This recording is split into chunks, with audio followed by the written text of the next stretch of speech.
Move your hands, baby. I know, baby, I know. God. Listen to me. I know this hurts, baby. You're gonna be okay, baby. Stay with me. All right, I'm gonna pick you up. I know, baby. I know it hurts. Come on, baby, please. I know, baby. I know. Sarah. Baby. Don't do this to me, baby. Don't do this to me, baby. Come on. Come on. No. No. No, no, no. Please. Oh, God. Please. Please. Please don't do this. Please. Hola, comrades. Today's topic of interest, The Last of Us. For a while now, people have been buzzing about post-apocalyptic works. It is to this generation what flashy chrome and space travel sci-fi was to the boomer generation, and while I could do a whole video dissecting what that says about our pessimism regarding the future compared to our parents and grandparents, and how that pessimism emerged from our declining economic prospects compared to those generations, I don't want to do that. Instead, I think I'll talk about something that depresses me only slightly less. How terrible some of these works are. Well, terrible isn't the right word for them. Don't get me wrong, a lot of them are terrible, but most of them are just rather bland and uninteresting. And that extends even to, say, one of the most popular shows on television, The Walking Dead. Even the fans of that show are getting sick of it because they realize it's not going anywhere. A lot of writers have no clue how to write post-apocalyptic fiction effectively. They don't understand the themes and ethos wrapped up in the package. They think that if you just have zombies and a lot of walking through empty fields, you have good post-apocalyptic fiction, and that is simply not the case. So what is good post-apocalyptic fiction? Let's find out by taking a look at The Last of Us, one of the greatest games ever made. It takes a steadfast search for wrong-headed contrarians to find someone who does not like this game, what with its stellar writing, some of the best in any work of art since the turn of the millennium, its pained and complicated characters, and its breathtaking landscapes. Looking at this game, you'd never be able to guess that it was made by the same guys who gave us the colorful Crash Bandicoot and Jax and Daxter series. Even for those most familiar with Naughty Dog for the Uncharted games, this was still something of a surprise.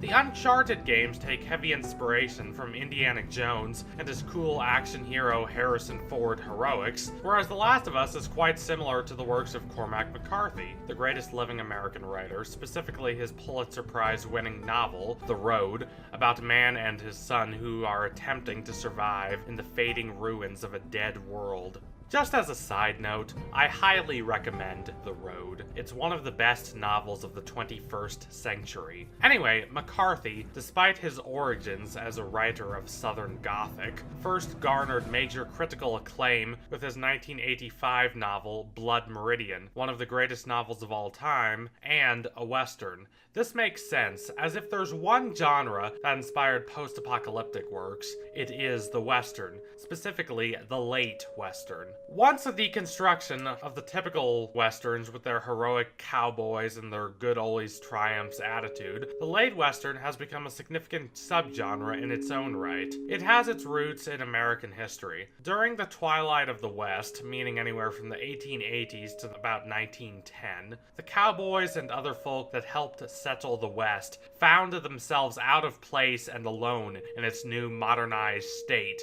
The world they knew is gone, and because of that, they're isolated from society. There is a direct connection between that and the post-apocalyptic genre. Think about The Last of Us. It starts in a world comparable to that which we know. That's one advantage of the post-apocalyptic genre over westerns, by the way. You are in the same boat as your main character. The world they knew is your world. Joel is a normal father with a teenage daughter. He's very much the everyman, and then that's all taken away from him. Integral to both these genres is that the main character, the one who plays the role of the cowboy, has lost something tangible that connected him to the old world. Without this, there's no reason for the game to be set after the apocalypse. As I've said time and time again, stories are about characters. Thusly, it does not matter if the world you're depicting has become ruinous and filthy if the characters haven't lost anything. Joel, of course, has lost his daughter,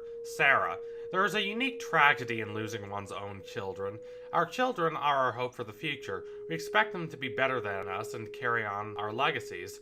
For them to die before us is no less than a total skewering of the very notion of hope. And so it is that Joel is justifiably depressed by the events of the main game. He has hardened himself up to obscure the pain and make day-to-day life easier in the dark world he now lives in. But the pain of that day all those years ago still aches, as much as he tries to cover it up. Despite his initial reluctance to travel with Ellie, the foul-mouthed, ill-tempered 14-year-old he is supposed to deliver to the Fireflies, he eventually grows to care for her as a sort of surrogate daughter.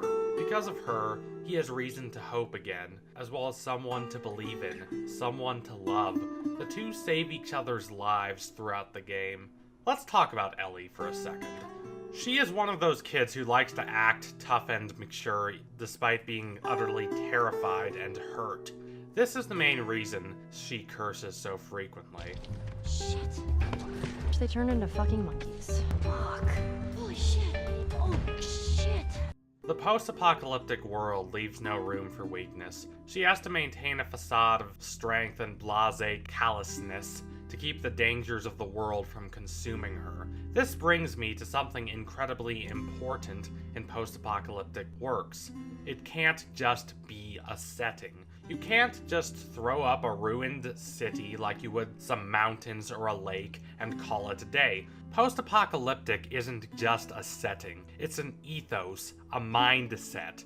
The fact that the characters live in a world in which civilization has fallen needs to mean something. They need to be broken in some way. Ellie was born after the apocalypse. She never knew things, such as comic books or football, that both Joel and we the player take for granted. And it's one of the few genuine joys in this bleak game to see Joel teach her about how the world was like before the apocalypse, both because it furthers the father-daughter connection between the two of them, and because it's interesting to see an outsider's perspective on our culture. Some aspects of civilization she finds genuinely cool, while others, including the Dawn of the Wolf films, she finds rather pointless and vapid from her vantage point.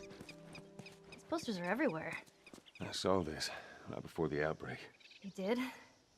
Does he totally gut her by the end? Nobody gets gutted. It's a dumb teen movie. Who dragged you to see it then? I don't know. Let's just stay focused, all right? All right. Dawn of the Wolf, of course, is a pun on Twilight, but more importantly, it was something that Sarah, Joel's biological daughter, was interested in. Of course, not all teenage girls would be interested in Dawn of the Wolf in the same way that not all teenage girls were interested in Twilight, but stacked on top of all Ellie's other unchildlike traits that she was forced to acquire growing up in this cruel world, it goes to show how different she is from the teenagers before the apocalypse. But Ellie's innocence is not the only thing she lost growing up in this world. There's also Riley, friend and love interest. Now, the loss of Riley is not essential for Ellie's character to work. The dynamic of an older man who lost his daughter during the onset of the apocalypse, traveling around with a girl that same age who was born after the apocalypse, is strong in of itself, and the character development on both ends is incredibly strong. However, Riley adds an extra dimension to Ellie's character, and it's a brilliant example of DLC done right. They drink and fight and joke. What did the triangle say to the circle? What is that? You're so pointless. Fuck you! You found another pun book? What did the cannibal get when he showed up to the party late? A cold shoulder. Here, it's for you. You know, you might just be my favorite person again. Just saying. You like spending time with these two young women, seeing them interact. Their relationship climaxes when Ellie says that she doesn't want Riley to leave, then kisses her. The two teens go on exploring a little longer, then they get bitten. Ellie, immune to the infection, survives. Riley does not, and Ellie is left, like Joel, with survivor's guilt.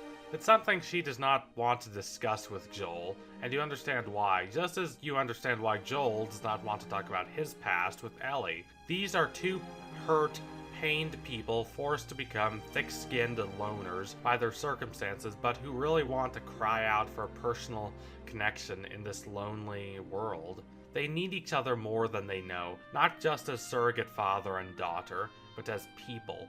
Though Joel is mainly the protector, and Ellie the protected, they are equals to some degree thanks to Ellie's forced precociousness, and Ellie has to take care of Joel in winter when he is injured. You even get to play as her during this period. This is in contrast to the McCarthy novel, The Road, that I brought up earlier. As though that book and this game share a lot, the protagonist in The Road is clearly and always the protector, as his son is a little kid.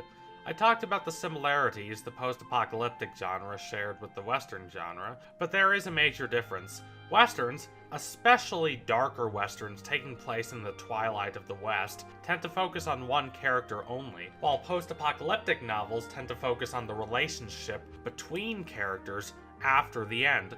The cowboy suffers without their relationships, but for the survivors of the apocalypse, were it not for those relationships, there would be nothing left. In the end, after everything has been stripped away, the only thing we have left is our relationships with each other. The best post-apocalyptic fiction understands that fact. Joel and Ellie have trekked across most of the United States by the end of the game, when they finally reach the Fireflies. Going back to McCarthy, near the end of the road, they reach the ocean, but it's an ashen gray, not like the blue the protagonist imagined and wished to show to his son. Soon after, the man dies and his son is taken in by another group. His son is scared, but the man before he dies assures him that the people of this group are good guys, a phrase the two of them have been using constantly throughout the novel to maintain a moral compass in this immoral, illogical world. The Last of Us comes to an ending that's quite similar in tone, being uncertain and tense, but also subtly hopeful. However, it's a much different ending in content, and it's much stronger for it, being focused on character. Joel discovers that the only way for the Fireflies to get the vaccine they need is to kill Ellie, and having come all this way with her, coming to think of her as a surrogate daughter, and having already lost Sarah, he is having none of that. She is the only person he truly cares about in this cruel world. In addition, recordings show that there were others like Ellie whom the Fireflies operated on and failed. So he kills the doctors and saves his baby girl, as he comes to call her. Stop!